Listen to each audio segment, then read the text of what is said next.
चलो जो क्वेश्चन देखते हैं, किसी चालक की स्थायी अवस्था में ताप प्रवणता को समझाइए। तो बच्चों मुख्य अवधारणा क्या है हमारे पास यहाँ पर? मुख्य अवधारणा है ठोस में चालन तथा स्थायी अवस्था।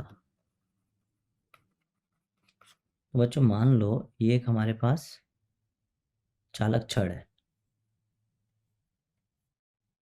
ये हमारे पास एक चालक छड़ है, ठीक है। इसका अनुप्रस्थ काट क्षेत्र ए मान लेते हैं, इसकी लंबाई हम एल मान लेते हैं। यहाँ पे ताप T1 बोल देते हैं, यहाँ ताप T2 बोल देते हैं और बोल देते हैं T1 बड़ा है किससे? T2 से। अतः एक ऊष्मीय धारा HC प्रवाह होती है इस तरफ और एक छड़ पर अल्पांश ले लेते हैं AB। ये अल्पांश लिया हमने AB।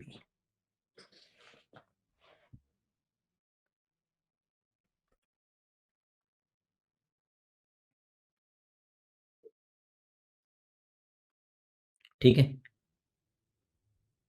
ये हमने एक अल्पांश ले लिया AB। अब बच्चों इस AB अल्पांश को मैं यहाँ दिखाता हूँ। इस AB अल्पांश का वही अनुप्रस्थ काट क्षेत्र है जो कि ठोस चालक छड़ का है और यहाँ से कुछ हीट प्रवाह कर रही है प्रति सेकंड हीट प्रवाह कर रही है प्रति सेकंड। तो इसको बोल देते हैं dQ/dt एट ए।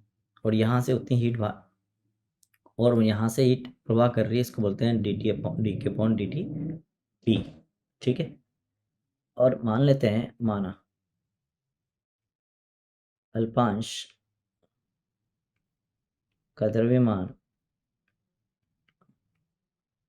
m है एवं उसकी विशिष्ट ऊष्मा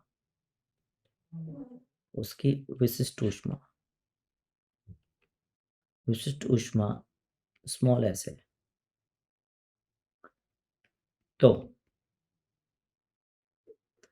तो अल्पांश द्वारा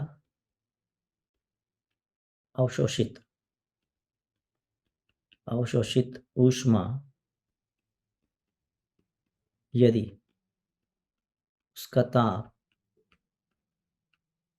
परिवर्तन d थीटा है,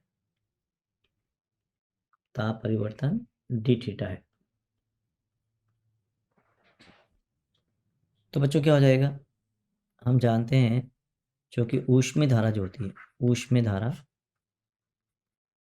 यानी कि dQ/dt ये होती है आपके KA/L गुणा डेल टी। या इसको ऐसे लिख सकते हैं KA क्योंकि अल्पांश के लिए लिख रहे हैं तो dt/dx ऐसे लिख सकते हैं। ये dt/dx जो है ये है ताप प्रवणता है, ताप प्रवणता, जैसे हम बोलते हैं ताप प्रवणता। ठीक है, तो अगर हम अल्पांश के लिए लिख रहे हैं अतः अल्पांश द्वारा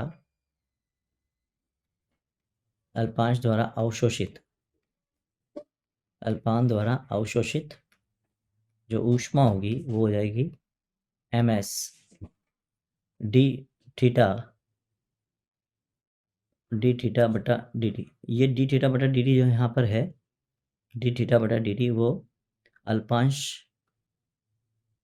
अल्पांश द्वारा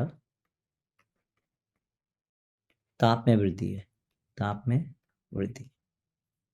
तो बच्चों ए और बी की बात करें तो हो क्या रहा है, ये मान लो कोई अल्पांश है आपका, वही अल्पांश हमारा, तो यहाँ से ऊष्मा प्रवाह कर रही है और यहाँ से ऊष्मा बाहर जा रही है।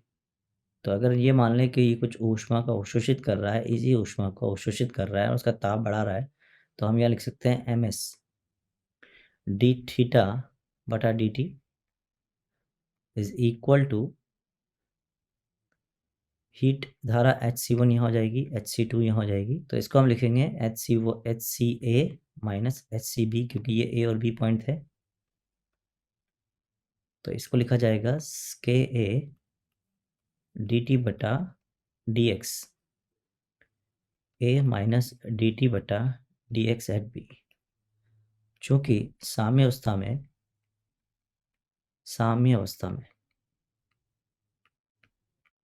HCA बराबर HCB, अतः dt/dxa बराबर dt/dxp। तो हम यहाँ से बोल सकते हैं अतः साम्य अवस्था पर छड़ के प्रत्येक बिंदु पर ताप प्रवणता समान होती है। मैं आशा करता हूँ आपको समझ में आया होगा बच्चों। धन्यवाद।